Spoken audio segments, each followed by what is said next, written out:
ব্রাহ্মণবাড়িয়ার নাসিরনগরে বেড়েছে পাটের আবাদ। চলতি মৌসুমে লক্ষ্যমাত্রার চেয়েও বেশি জমিতে পাটের আবাদ হয়েছে। কৃষকরা জানান, আবহাওয়া অনুকূলে থাকায় চলতি মৌসুমে পাটের বাম্পার ফলন হয়েছে। কৃষি বিভাগ জানিয়েছে, আবাদ সফল করতে কৃষকদের বীজ ও কারিগরি সহায়তা দেওয়া হয়েছে।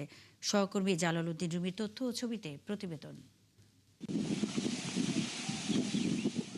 ব্রাহ্মণবাড়িয়ার নাসিরনগর মাঠে মাঠে দোল খাচ্ছে বিভিন্ন জাতের পাট। এবার লক্ষ্যমাত্রার চেয়ে বেশি পাট আবাদ হয়েছে। পাট চাষিরা জানান, দেশি, কেনাফ ও মেসা জাতের আবাদ হয়েছে। কৃষক বলছেন, উৎপাদিত পাটে পোকামাকড়ের আক্রমণ ছিল এবার কম। প্রতিকানি জমিতে তাদের খরচ হয়েছে 10 থেকে 12 হাজার টাকা। উৎপাদন খরচ বাদ দিয়ে বাজার দর ভালো থাকায় এবার কাঙ্ক্ষিত লাভের আশা করছেন তারা। পোকামাকড় আক্রমণও নাই, এবছর নাইলে খুব ভালো ফলন পেয়েছি। আমাদের নাইলা অনেক বড় 400 মুড়া, ফলন ভালো হয়েছে। ফলন তো ভালো হয়েছে, আল্লাহ এবার ফাটের দরও আল্লাহ ভালো আছে। ফাটের দাম আসছে শুনতেছি, অতটুকু থাকলে মোটামুটি একটা ফর্তা পড়বো। ওই করে বাদ দিয়ে আমার 3-4 হাজার টাকার মতন আমি পাবো, অনেক যে ফাটের রেটটা আছে।